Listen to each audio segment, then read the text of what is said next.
1 Timothée, chapitre 6. Que tous ceux qui vivent sous la contrainte de l'esclavage considèrent leur maître comme digne d'un plein respect, afin que le nom de Dieu et sa doctrine ne soient pas calomniés. Quant à ceux qui ont des maîtres croyants, ils ne doivent pas les mépriser sous prétexte qu'ils sont des frères, mais les servir d'autant mieux que ce sont des croyants et des bien-aimés qui bénéficient de leur service. Enseigne ces choses et recommande-les. Si quelqu'un enseigne une autre doctrine et ne s'attache pas aux saines paroles de notre Seigneur Jésus-Christ et à l'enseignement qui est conforme à la piété, il est aveuglé par l'orgueil. Il ne sait rien. Il a la maladie des controverses et des querelles de mots. C'est de là que naissent les jalousies, les disputes, les calomnies, les mauvais soupçons, les discussions violentes entre des hommes à l'intelligence corrompue, privés de la vérité, qui croient que la piété est une source de profit. Éloigne-toi de telles personnes. La piété est pourtant une grande source de profit quand on se contente de ce que l'on a. En effet, nous n'avons rien apporté dans le monde et il est évident que nous ne pouvons rien en emporter. Si donc nous avons de la nourriture et des vêtements, cela nous suffira. Quant à ceux qui veulent s'enrichir, ils tombent dans la tentation, dans un piège et dans une foule de désirs stupides et nuisibles qui plongent les hommes dans la ruine et provoquent leur perte. L'amour de l'argent est en effet à la racine de tous les maux. En s'y livrant, certains se sont égarés loin de la foi et se sont infligés eux-mêmes bien des tourments. Quant à toi, homme de Dieu, fuis ces choses et recherche la justice, la piété, la foi, l'amour, la persévérance, la douceur. Combats le bon combat de la foi, saisis la vie éternelle. C'est à elle que tu as été appelé et c'est pour elle que tu as fait une belle profession de foi en présence d'un grand nombre de témoins.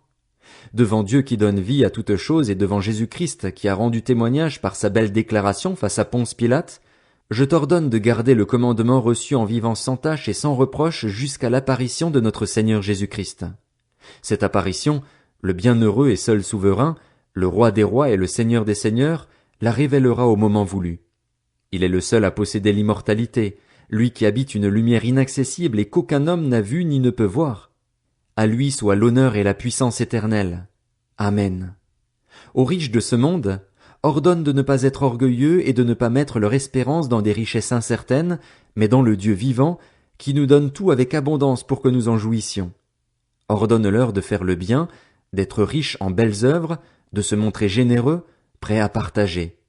Ils s'assureront ainsi en guise de trésor de bonnes fondations pour l'avenir, afin de saisir la vie éternelle. Cher Timothée, garde le dépôt qui t'a été confié.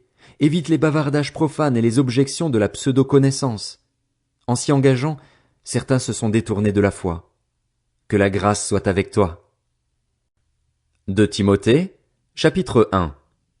De la part de Paul, apôtre de Jésus-Christ par la volonté de Dieu pour annoncer la promesse de la vie qui est en Jésus-Christ, à Timothée, mon enfant bien-aimé, que la grâce, la compassion et la paix te soient données de la part de Dieu le Père et de Jésus-Christ notre Seigneur.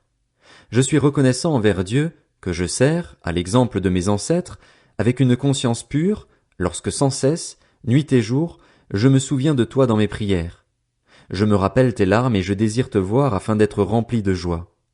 Je garde en effet le souvenir de la foi sincère qui est en toi. Elle a d'abord habité ta grand-mère Loïs et ta mère Eunice, et je suis persuadé qu'elle habite aussi en toi.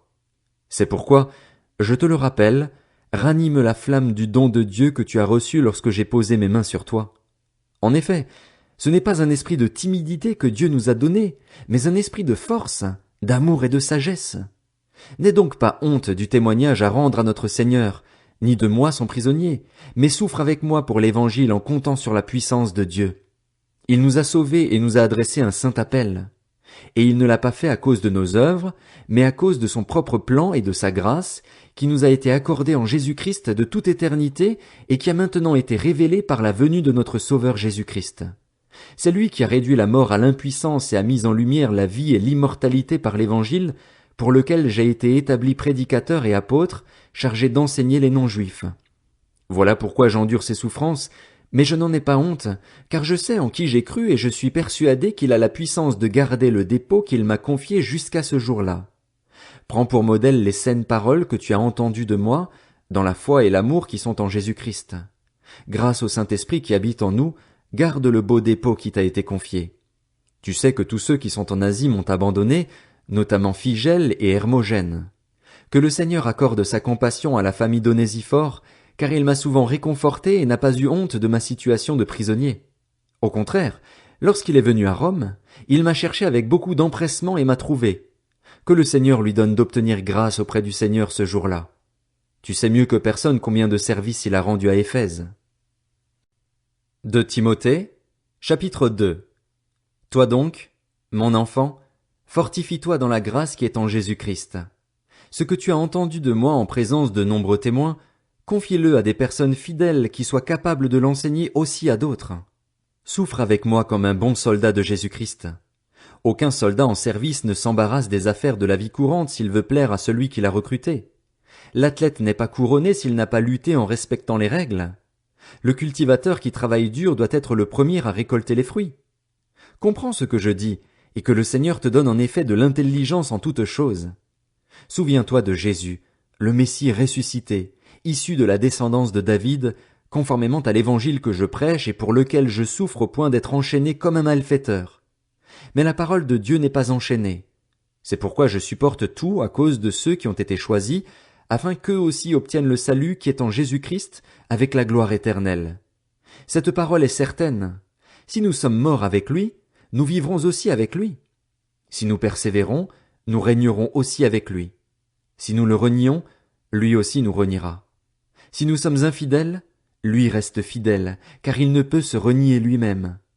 Rappelle ces vérités aux croyants en les suppliant devant le Seigneur de ne pas se livrer à des disputes de mots. Elles ne servent à rien, si ce n'est à la ruine de ceux qui écoutent. Efforce-toi de te présenter devant Dieu comme un homme qui a fait ses preuves, un ouvrier qui n'a pas à rougir mais qui expose avec droiture la parole de la vérité. Évite les bavardages profanes, car ceux qui s'y livrent avanceront toujours plus dans l'impiété et leur parole propagera son infection comme la gangrène. C'est le cas d'Hyménée et de Philette. Ils se sont détournés de la vérité en affirmant que la résurrection est déjà arrivée, et ils ébranlent la foi de certains. Cependant, les solides fondations posées par Dieu subsistent, porteuses de cette inscription. Le Seigneur connaît ceux qui lui appartiennent, et tout homme qui prononce le nom du Seigneur, qu'il se détourne du mal. Dans une grande maison, il n'y a pas seulement des ustensiles d'or et d'argent, mais il y en a aussi en bois et en terre. Les uns sont d'un usage noble, les autres d'un usage méprisable. Si donc quelqu'un se purifie de ces choses, il sera un vase d'usage noble, saint, utile à son maître, prêt pour toute œuvre bonne. Fuis les passions de la jeunesse et recherche la justice, la foi, l'amour, la paix avec ceux qui font appel au Seigneur d'un cœur pur. Repousse les spéculations folles et stupides, sachant qu'elles font naître des conflits. Or, il ne faut pas qu'un serviteur du Seigneur ait des conflits. Il doit au contraire être plein de bienveillance envers tous, capable d'enseigner et de supporter l'opposition. Il doit corriger avec douceur les adversaires. Peut-être Dieu leur donnera-t-il de changer d'attitude pour connaître la vérité. Revenus à leur bon sens, ils se dégageront alors des pièges du diable, qui s'est emparé d'eux pour les soumettre à sa volonté.